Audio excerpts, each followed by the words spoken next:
Los fariseos y los herodianos, que eran enemigos entre sí, pero en contra de Cristo se ponen de acuerdo, le ponen a Jesús una pregunta capciosa, como hemos escuchado en el Evangelio. ¿Es lícito pagar impuestos al César? Si Jesús respondía que sí, lo podían acusar de colaboracionista de los romanos y así se malquitaba el pueblo como los publicanos. Si respondía que no, podían acusarlo de rebelde ante las autoridades romanas. Jesús, como capta enseguida la mala fe, la trampa y la hipocresía, le responde, como hemos escuchado, de forma magnífica, pidiendo que le muestre una moneda, es decir, que él no tenía, y ellos sí, y que no podían tener porque llevaba justamente, como se ve en el Evangelio, llevaba la efigie del César, cosa que no le estaba permitido a los judíos, ¿no? Sin embargo, ellos la tienen, ¿no? Y le pregunta de quién es, como hemos escuchado, la figura en inscripción, y le dirán del César. Y Jesús, entonces, tomando pie de eso, les da ese principio que hemos escuchado tantísimas veces. Den al César lo que es del César, pero añadiendo, y a Dios lo que es de Dios, ¿no?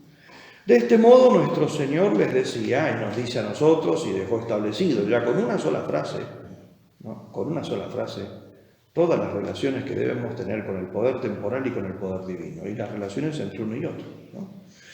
El Estado te atiende trayéndote cierto orden, justicia y servicios públicos. Alguno podría quejarse enormemente de muchísimas cosas, ¿no? Pero bueno, en fin, sustancialmente te trae eso, te da eso, entonces simplemente debes aportarle en justicia a lo que te toca para que pueda hacerlo. Es simplemente eso. Después habrá que ver en concreto cada cosa, donde puede haber abuso, puede pasarse, puede ser injusta la distribución, eso son discusiones enormes, pero en línea de principio lo sustancial es lo sustancial. Y el principio es ese, ¿no? Pero lo que sí es que no puedes darle a Dios al César o al mundo, al Estado, al poder temporal, lo que le corresponde a Dios. Por eso a Dios lo que es de Dios, al César, al mundo, lo que es del César, lo que es del mundo. San Pablo lo va a decir incluso con mucha más claridad todavía en la carta a los romanos, dejando bien en claro este tema. De vuelta, vuelvo a insistir, después está puntualmente los abusos particulares que pueden darse y que habrá que demostrar, ¿no? En principio, ¿no? Todos deben someterse a las autoridades constituidas, dice San Pablo, porque no hay autoridad que no provenga de Dios y las que existen han sido establecidas por Él. Es necesario someterse a la autoridad no por temor al castigo, sino por deber de conciencia. No solamente para que no nos pongan una multa, no para que no nos vaya peor, no para que no sea peor el remedio que la enfermedad, sino cuestión de conciencia, es decir, porque si no yo peco contra Dios. Aunque esté faltando la justicia contra un poder temporal, en definitiva, como la autoridad, el orden, viene de Dios, es contra Dios. Contra quien lo hago. Porque la conciencia significa eso. En conciencia, en el ámbito de la conciencia, yo me juego frente a Dios, ¿no? Y por eso también, sigue diciendo San Pablo, ustedes deben pagar los impuestos. Los gobernantes, en efecto, son funcionarios al servicio de Dios encargados de cumplir este oficio. Den a cada uno lo que le corresponde. Al que se le debe impuesto, impuesto. Al que se debe respeto, respeto y honor a quien le es debido, ¿no? Pasaje clásico de la carta a los romanos y punto clave donde, al menos como vuelvo a insistir, en línea de principio se nos dice lo esencial. Ciertamente que después hay un montón de abuso, de falta de verdadero aporte, de cumplimiento por parte de los gobiernos. Eso siempre ha pasado y pasaba en los tiempos de nuestro Señor, y dice sin embargo lo que hemos escuchado, pasaba en los tiempos de San Pablo, ¿no? Incluso ese estado era perseguidor de los cristianos en algunas circunstancias y luego lo hará sistemáticamente poco tiempo después, y sin embargo, a la hora de los principios, estos son los principios, punto. Y como digo, hay muchísimos abusos, pero cada uno se ve en particular y se debe probar, evidentemente, ¿no? Hay algunos que, digamos, se amparan en el hecho de los abusos que ciertamente se dan y que muchos se ven con toda claridad, como para universalizar eso y sentirse exentos entonces de toda obligación. Eso es una tremenda injusticia. Y eso es no entender un principio básico de la justicia cristiana y de la justicia natural, que es la necesidad en conciencia de contribuir al bien común. Y que el bien común colectivo está por encima del bien particular de cualquiera de nosotros. Ahora, ciertamente, en muchos casos, lamentablemente, ¿no?, entra en conflicto Dios y el César. Esto puede ocurrir, evidentemente, no porque Dios se meta en las cosas del orden político, porque, como dice San Pablo en el texto citado, es Dios quien da a los gobernantes el poder gobernar como corresponde, ¿no? Como corresponde, ¿no? Y Jesucristo se lo reconoce ante Pilato. No tendría ningún poder si no te hubiese sido dado de lo alto, pero Jesucristo reconoce que tienes un poder y que ese ha venido de lo alto. También advierte, en definitiva, con esas palabras, que lo que va a hacer ya no es poder, eso es abuso de poder. Lo que va a hacer es mandarlo a la cruz a él. Para eso no le fue dado el poder, ¿no? Pero para lo que lo tiene, y lo tiene que usar bien, ¿no? Puede ocurrir, en cambio, y con mucha frecuencia, y en algunos momentos históricos o en algunas sociedades en particular muchísimo más, que el poder político se mete en las cosas que pertenecen a Dios. En este caso, sin ninguna duda, Dios está por encima. Como dicen los apóstoles a los jefes judíos del Sanedrín, hay que obedecer a Dios antes que a los hombres, ¿no? Esto, evidentemente, se entiende cuando los hombres mandan cosas contrarias a la ley de Dios, en lo sustancial. Como acabo de decir, hoy con mucha frecuencia el poder político invade el campo divino, ¿no? Esto lo puede hacer de muchas maneras, ¿no? Cuando se manda algo que es pecado, ¿no?, cuando se legisla como legítimo algo que es contrario a la ley de Dios. El poder político en estos casos, ¿qué es lo que nos hace? Nos pide lo que es de Dios y esto jamás se le puede dar, lo que le corresponde a Dios, ¿no? Esto ocurre, por ejemplo, como en algunos lugares, cuando legisla cuántos hijos se pueden tener. Lo hace, por ejemplo, en China, y en muchos otros lugares también, en definitiva, en algunos lugares abiertamente, como en China, política del hijo único, y en muchos lugares lo hace de una manera equivalente, no lo va a decir así explícitamente, pero en definitiva pone las cosas dificilísimas para quien no quiere vivir de esa manera, ¿no? O pone, digamos, en definitiva lo hace poniendo otras obligaciones que llevan necesariamente a estas, ¿no? Cuando nos manda a aportar económicamente a obras inmorales, cuando se nos exige que nos sometamos a leyes que imponen, por ejemplo, el aborto, la eutanasia, las prácticas anticonceptivas, y hoy en día se tiende cada vez más a esto.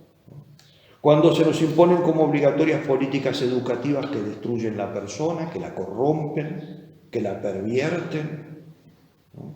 Y no solamente no se nos exige que lo toleremos en otros, sino que lo hagamos. Y si no lo hacemos, vamos presos. A eso se tiende hoy en día. Cuando se nos exige que no mencionemos algunos mandamientos divinos, se nos prohíbe, o que callemos la palabra de Dios. Ciertas cosas está prohibido mencionar, como ya le ha pasado a algún pastor, ¿no? Cuando se nos pide que cerremos los ojos o que al menos guiñemos alguno de ellos ante robos, injusticias, cohechos, sobornos, asociaciones mafiosas, incluso públicas y por parte del gobierno. En todos estos casos el poder político se despoja a sí mismo de la autoridad que viene de Dios y se convierte en usurpador del poder e injusto agresor de las conciencias. Por supuesto, en principio, solo en ese ámbito. O sea, no quiere decir entonces que no siga siendo legítimo en donde lo hace bien, ¿no? En las cosas que le hace bien. Uno puede tampoco ampararse en que me manda cosas ilegítimas en esto y no lo obedezco entonces tampoco en otras, en las cuales quizá lo que manda es lo poco bueno que está haciendo, ¿no? Poner orden, porque siempre es un principio fundamental de la doctrina política del cristianismo y de los grandes teólogos, ¿no?, que es peor la anarquía que un mal gobierno. A muchos parece que eso se les olvida cuando están tan enojados, con mucha razón, y entonces preferirían descabezar todo pensando que lo único que hice fue vengarme de las cosas malas que me están haciendo, pero lo que viene es siempre peor si fuera una anarquía, ¿no? No hay que olvidarse nunca de eso, ¿no? Entonces, cuando usurpa y en el ámbito en que lo hace, se convierte en agresor de las conciencias, ¿no? Y es más que claro que un poder político legítimo jamás emplea su legitimidad para imponer algo intrínsecamente injusto. Es decir, ¿qué quiero decir? Que nunca un poder que esté exigiendo algo intrínsecamente injusto, no es que lo permita, sino que incluso lo mande, en ese momento, en ese ámbito concreto, no está actuando con su poder.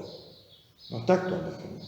Si lo hace, se manda una cosa injusta, intrínsecamente injusta, o sea, contra la ley divina, contra la conciencia, en ese mismo momento y en ese ámbito concreto, deja de tener verdadero poder y no se diferencia de un usurpador, de un patotero o de un delincuente, ¿no?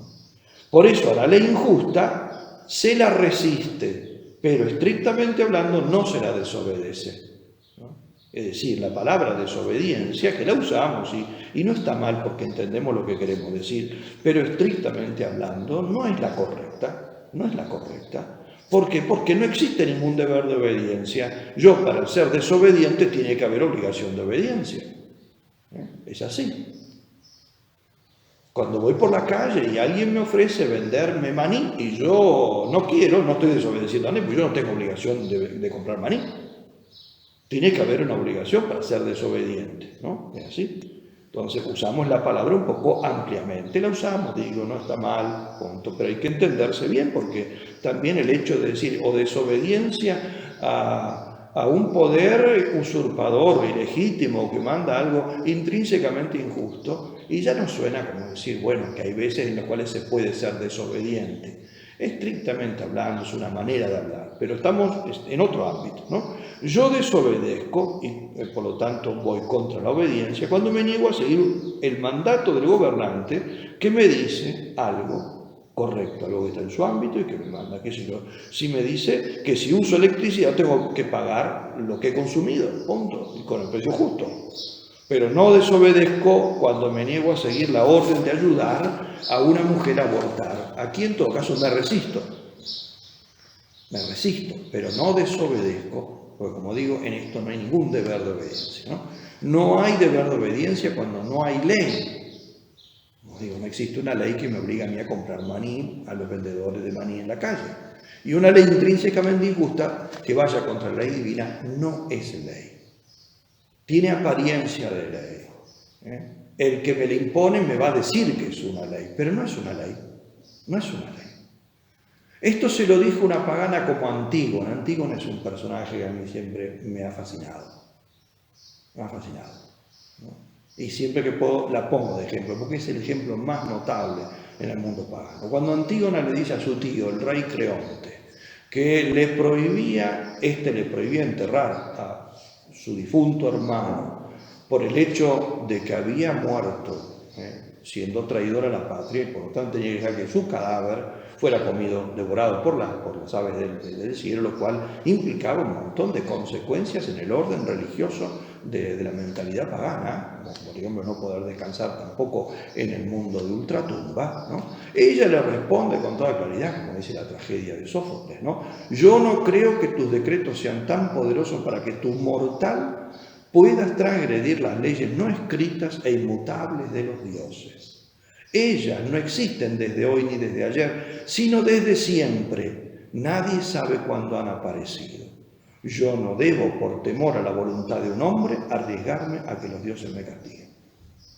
Y lo que más me llama la atención, lo más interesante de esto, es algo en el cual no vi que nunca nadie ponga el acento. Y es el hecho de la tragedia de Sófocles, Antígona está prometida, está de novia. Ella no está casada. Ella justamente la prometida del hijo de Creonte, ¿no? Del hijo de Creonte. Ahora, si ella está prometida, significa que ella tiene no más de 14 o 16 años. Porque los varones se casaban en torno a los 30 y las jóvenes en torno entre los 14 y los 16. Por lo tanto, Antígona es una chica, es una jovencita, la que le pone, ¿no?, los puntos sobre la i al tirano, y la que le dice lo que es el deber de conciencia y lo que ella llama las leyes no escritas No están en ningún papel, nada, eso no son leyes humanas, las leyes humanas se escriben. Las leyes no escritas, las que están entonces grabadas en la conciencia, es una jovencita, ¿no? Hoy en día, los que temen oponerse a los tiranos de la conciencia de nuestro tiempo son hombres maduros. Se pueden llamar maduros cuando una jovencita los pasa por encima, como hace Antígona, ¿no? San Juan Pablo II, en el Evangelium Vitae, ha dicho que, hablando de las leyes injustas, sobre todo las que imponen practicar o colaborar con crímenes contra la vida, le está hablando del aborto y de la eutanasia, dice, y lo mismo vale para, él no lo hace ahí porque no era el tema de la encíclica, ni tampoco era el problema del momento, ¿no? Pero digo, vale también para los que mandan, las leyes que mandan, o aparentes leyes, ¿no? Porque cosas que corrompen las almas de los niños y adolescentes en el campo educativo, ¿no? Dice el Papa, leyes de este tipo no solo no crean ninguna obligación de conciencia, por eso digo, estrictamente hablando, quien las resiste no desobedece, si no imponen la obligación yo no estoy desobedeciendo, ¿no? Entonces digo, uso la palabra porque si no, no me entienden, pero estrictamente hablando no somos nunca desobedientes cuando nos ponemos en contra, nos ponemos firme frente a una ley intrínsecamente injusta, ¿no? En realidad la resistimos, pero no somos desobedientes. Desobediente es el que la sigue, porque está desobedeciendo la ley de Dios. Ese sí que es desobediente, ¿no? No crean ninguna obligación de conciencia, sino que por el contrario establecen una grave y precisa obligación de oponerse a ellas mediante la objeción de conciencia. Obligación de oponerse, ¿no? O sea, nos oponemos, no desobedecemos. Desde los orígenes de la Iglesia, sigue diciendo el Papa, la predicación apostólica inculcó a los cristianos el deber de obedecer a las autoridades públicas legítimamente constituidas. Y cita el texto, sobre todo de la Carta a los Romanos y otro que ya leí antes. Pero al mismo tiempo, sigue el Papa, enseñó firmemente que hay que obedecer a Dios antes que a los hombres, palabras de San Pedro. Ya en el Antiguo Testamento, precisamente en relación a las amenazas contra la vida, encontramos un ejemplo significativo de resistencia, en la palabra que usa el Magisterio, a la orden injusta de la autoridad. Las comadronas de los hebreos se opusieron al faraón que había ordenado matar a todo recién nacido varón. Ellas, dice el texto del Éxodo, no hicieron lo que les había mandado el rey de Egipto, sino que dejaban con vida a los niños. Sigue el Papa. Pero es necesario señalar el motivo profundo de su comportamiento. Y vuelve a citar el Éxodo. Las parteras temían a Dios. Es precisamente, sigue el Papa, precisamente de la obediencia a Dios, a quien solo se debe aquel temor, que es reconocimiento de su absoluta soberanía, de donde nacen la fuerza y el valor para resistir a las leyes injustas de los hombres. Es la fuerza y el valor de quien está dispuesto incluso a ir a prisión o a morir a espada, en la certeza de que, como dice el Apocalipsis, aquí se requiere la paciencia y la fe de los santos. Y León XIII, con esto termino, ya en el año 1890, en la encíclica Sapientiae Christianae, decía lo siguiente: el amor sobrenatural a la Iglesia y el cariño natural a la patria, los dos amores, ¿no? César, el César verdadero, y Dios, ¿no? Son dos amores gemelos que nacen del mismo principio sempiterno, como quiera que autor y causa de uno y otro es Dios. El autor de un amor y de otro amor es Dios. ¿De dónde se sigue que no puede haber pugna entre uno y otro deber? Esto en el orden natural, ¿no? No obstante, sea por la calamidad de los tiempos, el problema de cultura, ¿no?, sea por la mala voluntad de los hombres, se trastorna algunas veces el orden de estos deberes. Es decir, se dan casos en que parece que una cosa exige a los ciudadanos el Estado y otra la religión de los cristianos. Y esto no por otra causa sucede, sino porque los dirigentes políticos o menosprecian la sagrada autoridad de la Iglesia o quieren que les esté sometida. O sea, no ocurre porque en el orden natural pueda darse, porque dice, es imposible, de forma natural, no puede haber, son dos amores gemelos con un mismo autor, no puede haber contradicción si el que tiene que gobernar hace lo que tiene que hacer. Se dan porque usurpan, se dan porque se corrompen los dirigentes, digamos, los que imponen los que tienen que legislar de alguna manera cómo se concretiza en actos públicos ese amor a la patria, ¿no? Ahí sí, ¿no? Si las leyes del Estado, sigue diciendo y termina con esto, si las leyes del Estado discrepan abiertamente con el derecho divino, si imponen un agravio a la Iglesia o contradicen a los que son deberes de la religión o violan la autoridad de Jesucristo en el pontífice máximo, el Papa, entonces, a la verdad, resistir es el deber y obedecer un crimen. ¿No se da eso? O sea, el deber es resistir y obedecer a eso que tiene nombre de ley no lo es y que me manda entonces ofender a Dios y ofender al hombre y destruir al hombre, en definitiva es eso, ¿no? Obedecer eso es el crimen. Y este crimen va unido a un agravio al Estado. Y esto es muy interesante, ¿no? O sea, no solamente yo obedeciendo una ley injusta de un gobierno, ¿no? Una ley intrínsecamente mala, que me manda algo que es pecado, no solamente yo cometo un crimen, sino que agravio al mismo Estado que me lo ha mandado. Porque, dice el Papa, porque contra el Estado se peca siempre que contra la religión se delinque. O sea, cuando uno hace algo que va en contra de los deberes de Dios, también se pega contra el Estado. Es así. Porque yo, por obedecer al Estado, que me manda una cosa mala, también le hago un daño al Estado. De hecho, destruyo el bien común que tendría que custodiar él, erosiono el fundamento de lo que es el orden humano, y por lo tanto, en definitiva, al mismo Estado. Es como si alguien me dice, te pido que me cortes el cuello. Obedeciéndolo, yo le hago un daño al mismo que me lo ha pedido, o a que me lo está mandando, ¿no? Lo mismo, entonces, cuando un Estado nos manda educar pervirtiendo a los suyos, ¿no? Evitar los nacimientos, matar a través del aborto, practicar la eutanasia, nos está pidiendo que lo degollemos.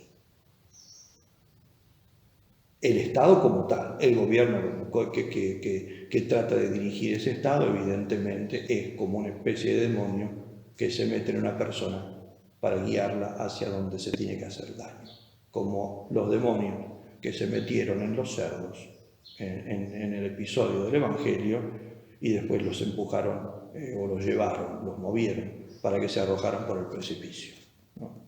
Los cerdos tendrían que haberse opuesto a los demonios que querían precipitarlos, ¿no? Lo mismo debemos hacer nosotros cuando se nos exige algo contrario, ¿no? Esto es lo que implica en última instancia estas palabras de Jesucristo.